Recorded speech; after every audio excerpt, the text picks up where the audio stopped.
Nous avons tous été formés pour essayer de laisser l'enfant un peu protégé des questions en disant c'est pas ton affaire, c'est l'affaire des adultes. Alors je dis très mal ce que vous avez dit très bien, mais ça nous a tous rappelé des souvenirs. Et peut-être c'est important là de se dire tout d'un coup, l'égalité homme-femme se rend compte que les enfants entendent et voient et que du coup ça nécessite qu'on travaille tous ensemble en articulation et moins cloisonné, ce qui est un sujet qui nous intéresse partout, je crois. Et ça va faire le lien avec l'intervention de Madame Laventureux qui, depuis qu'elle est arrivée, voit l'évolution des violences et la question de la place de l'enfant et des réponses à apporter, et en particulier aussi de la place de l'évaluation, je crois. Je vous écoutais et je me disais que j'ai été une très mauvaise professionnelle parce que au début de ma carrière, j'exerçais comme psychologue clinicienne. Et donc, j'ai évidemment défendu ce que vous énoncez. Et puis, je partageais tout à l'heure que quand je suis arrivée à la protection de l'enfance, c'était dans les années 2000 et que il a s'agi de me former à l'exercice. Je me souviens comme si c'était hier de ce nombre incalculable de soins transmis qui arrivaient du parquet pour nous alerter sur des situations de violence conjugale et nous inviter à les traiter au titre des informations préoccupantes. C'était post-2007, hein, cette histoire-là. Et qu'à l'époque, dans ces formations qu'on dispensait au cadre en charge de la protection de l'enfance, on regardait ces situations de violence conjugale avec beaucoup de distance. Et on disait, c'est post-2007, à l'époque quand même où notre regard était posé en protection de l'enfance, très à l'endroit de la relation parent-enfant, peut-être plus qu'à l'endroit de l'enfant victime. Je le dis de manière caricaturale, mais vous me comprendrez. En tout cas, il y a évidemment un monde entre 2007 et 2016. Et j'ai été formée à ce fonctionnement-là. On était toujours très, très mal à l'aise avec ces situations. Situations qui ont complètement explosé au moment de la crise sanitaire. Vous vous souvenez, ce moment où on a travaillé de manière très particulière dans ces métiers, puisqu'on a inventé une autre manière de comprendre les situations, de les évaluer, d'être en lien avec les familles. On a été complètement dépassé par l'arrivée en urgence donc des OPP qui étaient décidés pour des bébés, pour des fratries, souvent jeunes. Ça changeait un peu en protection de l'enfance. Moi, j'avais l'habitude, comme vous qui exercez dans ce domaine, souvent d'être débordée par des moments où le flot d'adolescents en rupture était difficile à maîtriser. Mais là, pour la première fois, nous n'avions plus de place pour accueillir des tout petits, en sortie de crise sanitaire également. La question de la violence intrafamiliale, on n'était probablement pas très en expertise pour la qualifier du côté du conflit ou de la violence finalement, enfin était très très très présente. Et l'évolution observée simplement de notre société et de ces tensions produit des évolutions dans la législation, évidemment des évolutions nécessaires dans nos pratiques et dans les ressources. Vous l'avez dit, du côté du tribunal pour enfants, combien la capacité à agir est un levier dans ces situations-là. Alors la première chose, quand au cours de ces années, on regarde l'enfant, on regarde les choses plus à partir de l'enfant et qu'il devient plus victime que témoin, bien sûr, notre premier sujet du côté du département, c'est de reconsidérer notre capacité à évaluer ces situations. Je trouve que c'est intéressant la manière dont vous dites d'emblée qu'il va falloir différencier celles qui relèvent du conflit et de la violence. Personnellement, je ne l'avais pas identifié aussi clairement que ça dans la manière dont vous décrivez la verticalité de la relation dans la violence et des conséquences que ça a en fonction de comment on se positionne à cet endroit-là. On a eu cette intuition qu'il fallait être mieux doté en termes d'évaluation, puisqu'on a créé des équipes dédiées à l'évaluation, essayer de consolider notre capacité à faire, même si on n'a jamais fini de consolider. On a essayé de mieux former ces équipes de s'adosser encore aujourd'hui au référentiel de la HAS. Et puis, on l'a dit un peu rapidement, on a eu tout de suite l'intuition qu'il fallait une capacité à évaluer de manière spécialisée et est née au département la volonté de notre directeur général des services de traiter la question du trauma. En tout cas, d'être capable de l'évaluer et de mieux le comprendre et lorsqu'il existe, de pouvoir le traiter. La création de cet institut, qui est une aventure qui sera longue, assurément, qui est au début de son histoire, mais qui donne quand même à penser comment on a évolué dans notre regard sur les choses. J'ai l'impression quand même qu'on est passé une conception de la protection de l'enfance qui considérait à dire, avec beaucoup d'attention, il faut mettre l'enfant en sécurité. Et puis ensuite, il faut regarder comment on peut faire pour travailler ce qui se joue dans la relation avec son parent. Aujourd'hui, on est quand même, le curseur est poussé du côté de l'enfant et la sécurité, elle se traduit dans comment on répond mieux à chacun de ses besoins fondamentaux et bien sûr à un de ses besoins principaux au-delà de la question de la sécurité, qui est la construction de liens d'attachement qui soient durables. Et les choses bougent véritablement à cet endroit-là. C'est-à-dire que moi, je sens que dans les pratiques, après 2007, on a travaillé beaucoup sur toute la sphère de la relation parent-enfant. Aujourd'hui, on regarde l'enfant, son besoin de sécurité et de lien d'attachement, et on s'autorise à se dire que le maintien du lien n'est pas nécessairement dans l'intérêt de l'enfant. Et ça, dans les équipes, je ne dirais pas que c'est nouveau, mais c'est plus facile à approcher. J'ai le sentiment qu'il y a toujours eu quelque chose ça, c'est particulièrement complexe de se positionner à cet endroit-là. Et finalement, dans cette complexité-là, peut-être qu'on a eu du mal à y aller. Aujourd'hui, c'est une question qui se pose. On s'autorise à considérer que, bien sûr, l'enfant a besoin d'un lien de cette nature-là, mais parfois, ce lien-là, il peut le construire dans la relation avec un autre adulte. C'est aussi pour ça que, si vous travaillez dans les Yvelines, vous voyez qu'on essaie de développer énormément des dispositifs tels que le mentorat, le parrainage. Et puis, au bout de l'histoire, quand on a commencé à travailler de manière peut-être plus ultime sur la question des liens de l'enfant et qu'on a instauré les CSEC dans ce département, elles ne vivaient pas. C'était très compliqué. On avait un mal de chien à savoir par quel bout prendre ce truc-là, à quel moment on pouvait s'autoriser à considérer le délaissement, à quel moment on pouvait s'autoriser à considérer au nom de quoi que l'enfant serait mieux à se construire dans une nouvelle filiation que celle-là. En 3 ans, j'observe que ça y est, c'est parti, c'est possible, on y pense, les professionnels l'ont complètement intégré dans leur pratique. On a eu important d'enfants qui évoluent vers le statut de pupille et on apprend à travailler, j'ai envie de dire, sur toute la palette.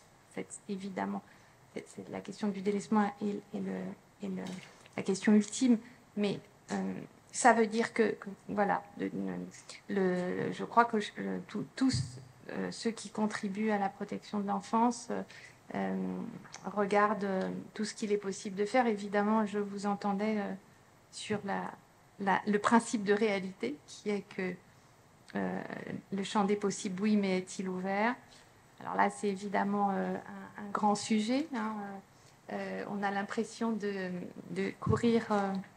Enfin, moi, j'ai vraiment l'impression que depuis la crise sanitaire, on court en permanence après le train. Mais courir à côté d'un train, c'est pas simple. En tout cas, aujourd'hui, on sait qu'il faut se donner les moyens, au-delà de l'évaluation, d'avoir toutes les possibilités de réponse, depuis les réponses d'accompagnement gradué au domicile jusqu'à la capacité d'extraire l'enfant de son environnement et de l'accompagner en dehors de son environnement dans les meilleures conditions possibles. Vous citiez toutes ces mesures. Alors, on ne fait pas de miracle, mais je vous assure que là, on a mis le paquet pour essayer de renforcer les moyens. Là, on statue dans quelques jours sur l'ouverture de 550 nouvelles mesures de protection à domicile. Et on est en train de travailler à l'ouverture de 500 nouvelles mesures d'accueil dans des formats plutôt familiaux, puisqu'on a beaucoup misé dans ce département sur le village d'enfants, mais pas que, sur des lieux de vie, etc. Donc, on essaye de redonner des moyens, mais des moyens qui soient extrêmement qualitatifs et qui répondent à l'ensemble des besoins des enfants et de leurs familles. Après, j'avais envie peut-être de finir sur le sujet des visites en présence d'un tiers, parce que c'est au milieu de notre discussion, c'est le sujet qui me semble pas simple. Finalement, on a créé donc des plateformes, vous le disiez, vous les utilisez volontiers, où s'exercent des droits médiatisés. On n'arrive pas à cet endroit-là non plus à répondre à la demande. On est en train de réouvrir des solutions. Je me souviens d'un de vos prédécesseurs, le juge Richard, qui me disait la visite en présence d'un tiers est la norme. Ça n'est pas normal. Je ne sais pas à quoi penser à cet endroit-là qu'en préparant, en préparant cette journée, Yamina me reparlait du travail que vous faites à la sauvegarde et de comment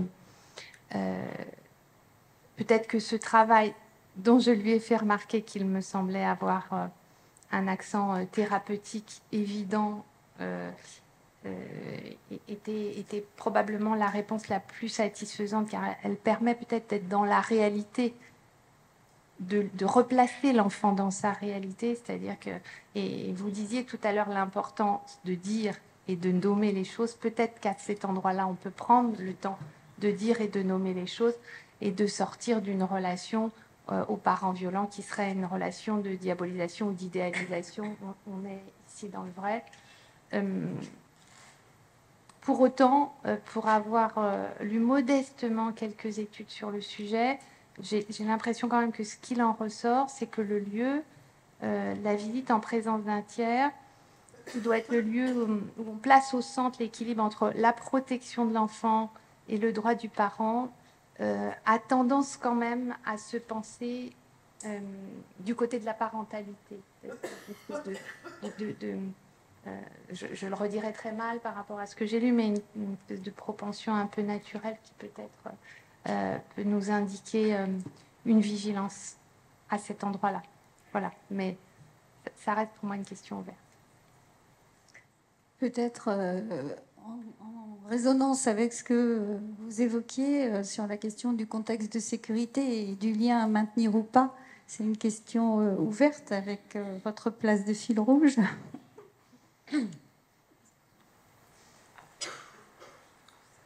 Les procs ont une chaise qui ne roule pas bien, je vais le dire tout de suite pour la cour d'assises.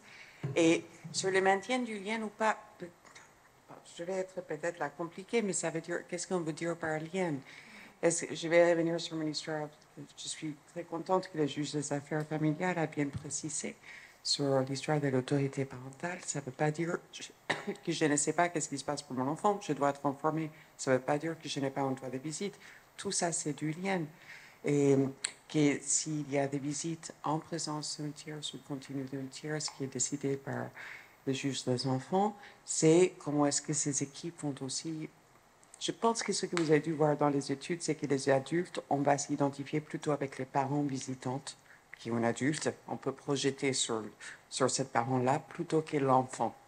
Et que comment est-ce qu'on organise après les visites de telle façon que les liens est une lien adapté. Parce que les auteurs peuvent avoir tendance, s'il n'y a pas un tiers, pour les aider à créer du cadre externe, un cadre social externe, peuvent avoir tendance à poser beaucoup de questions aux enfants concernant la vie maintenant autonome de la victime.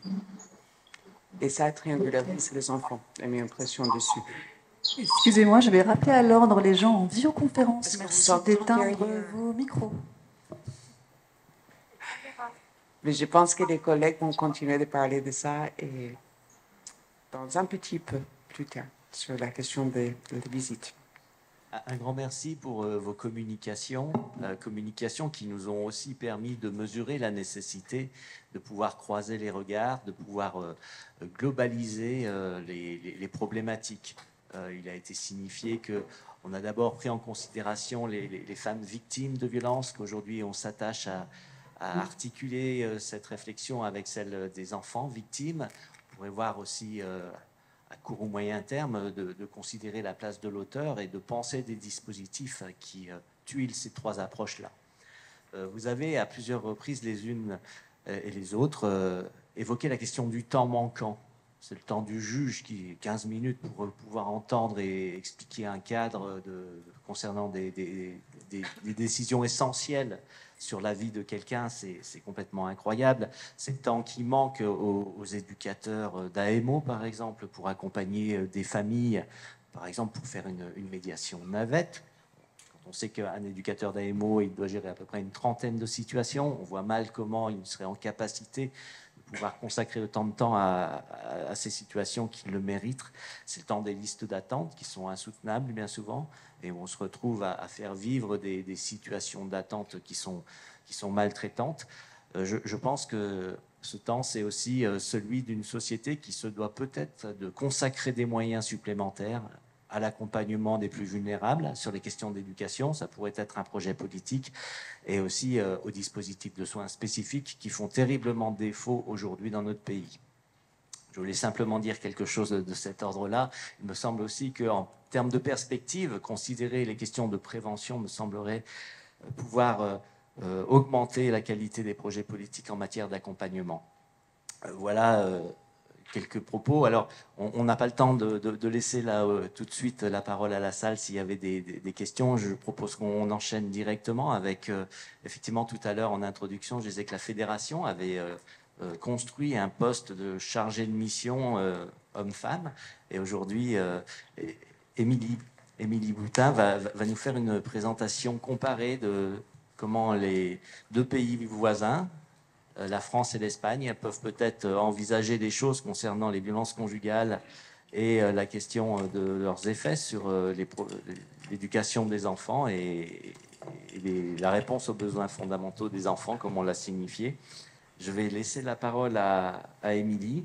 Juste, c'est vrai qu'il a été aussi évoqué quelque chose, voilà, je reviens à 30 secondes, c'est celle de la formation qui n'est pas suffisante. Et aujourd'hui, je crois qu'il y a un vrai enjeu. La formation de nos intervenants, notamment dans le travail social, doit être revue, reconsidérée au regard des besoins émergents et de la façon dont on a aussi de considérer les problèmes. Preuve en est que le référentiel aujourd'hui de l'accompagnement qui met en pôle position les besoins fondamentaux de l'enfant, ce n'est pas celui qui existait il y a 20 ans quand ont été créés les programmes de formation des travailleurs sociaux. Émilie, je vous laisse la parole.